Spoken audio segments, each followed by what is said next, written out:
Sidia 29. Darah? Darah apa ini, Pak?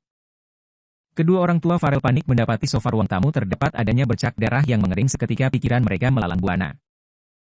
Tidak cuma di sofa masih ada tetesan darah menuju kamar anak tunggal mereka, berlarilah beliau mencari keberadaan putranya khawatir. Saat pintu kamar terbuka keterkejutan beliau semakin menjadi, bagaimana bisa menantu mereka yang telah tiada kembali? Farah? Papa, Mama? Terloncat kaget Farel saat menyadari ia tidur bersama seorang wanita dan wanita itu, Farah.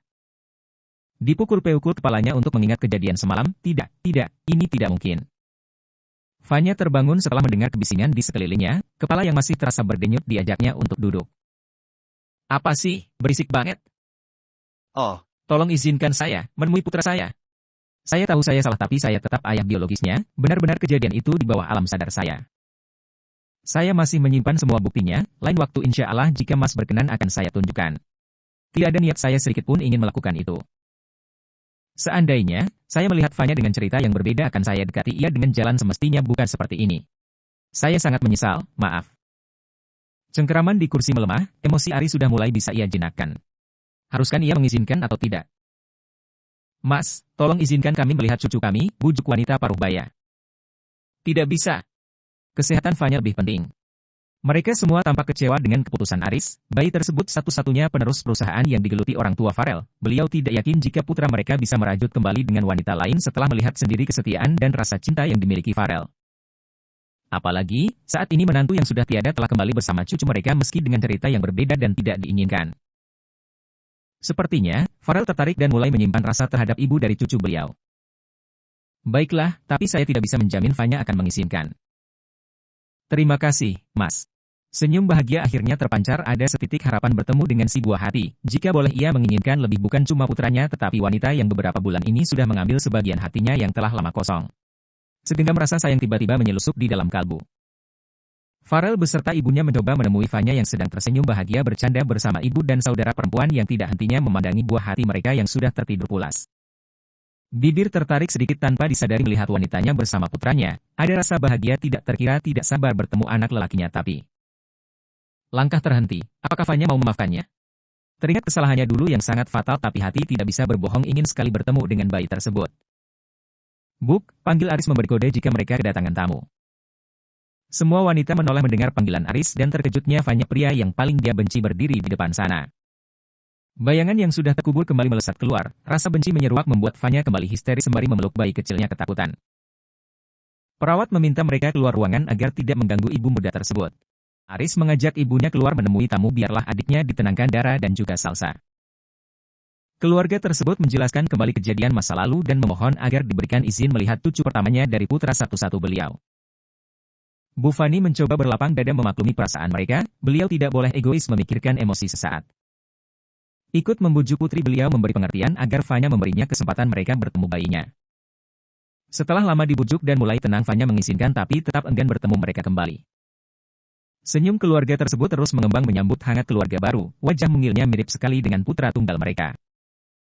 Seandainya, ibu bayi yang digendongnya sudi bergabung tambah lengkaplah kebahagiaan mereka, terutama untuk Farel. Menemukan kembali tambatan hatinya yang telah lama pergi. Mirip sekali denganmu nak, Mama seperti melihat kamu saat masih bayi. Iya kan, Pak?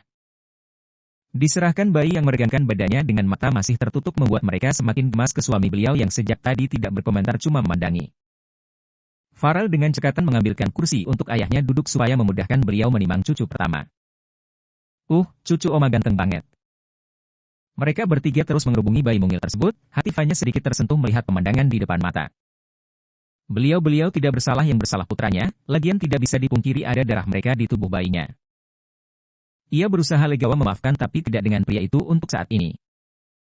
Seandainya, malam itu ia tidak tahu siapa yang harus disalahkan atas kejadian ini, ataukah memang dirinya lah yang perlu disalahkan hingga mengakibatkan putranya terlahir tanpa adanya sosok ayah.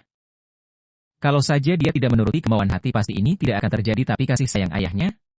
Jika ini tidak terjadi akankah ia bisa di posisi ini? Bak Fanya, gawat, bisik Salsa setelah berlari kecil ke arahnya membuyarkan lamunan. Gawat, Bima datang. Wah bakal terjadi perang dingin dua dunia. Hah, serius? Duh, cemburu gaya dia? Sepertinya sih iya, lawang anaknya posesif gitu. Gimana ini, sah? Ajak saja dia, sah. Kemana kek, terserah. Gak ah, enak saja. Bojoku yang cemburu. Tapi, ngomong-ngomong ganteng juga bapaknya Aska, kayaknya mereka tajir mbak sama kayak Faiz. Bibir. Lumayan lombak buat koleksi, ganteng gitu. Ingat, prinsip kita. Bisa dapat 3 kenapa harus 2. Kalau ngomong, Mbak dia ke sini. Siapa? Yang mana? Kebanyakan bojo ya kayak gitu, bingung kan jadinya. Tawa Salsa tidak bisa ditahan tapi harus direm malu jika sampai kedengaran mereka, ibu tirinya pula ikut terpingkal menampar lengan. Digigit bibir bawah yang ditakutkan datang setelah tadi izin salat Isyak di masjid. Bima menautkan alis, siapa gerangan mereka? Apa mereka saudara Bu Fani atau Pak Hamdi? Kok dia tidak pernah jumpa? Tidak ambil pusing ia lantas mengambil kursi lain untuk bisa duduk lagi dekat calon istri yang menatapnya harap-harap cemas. Biuh mbak, berasa punya suami 2. Yang satu ngomong anak yang satu menemani. Jadi pengen, ganteng-ganteng semua lagi, bisik dia lagi. Mata Fanya membelat mengintimidasi tapi tidak berselang lama mendelik tidak percaya melihat ipar yang siap-siap menerkam adiknya dari belakang. Habis itu anak. Bisa-bisanya punya mulut gak dikasih rem. Siapa yang ganteng? Pengen apa? Apa aku ini kurang ganteng? Salsa, tekan Faiz setelah mendongakkan wajah sahabatnya agar mata mereka bersatu. Buk.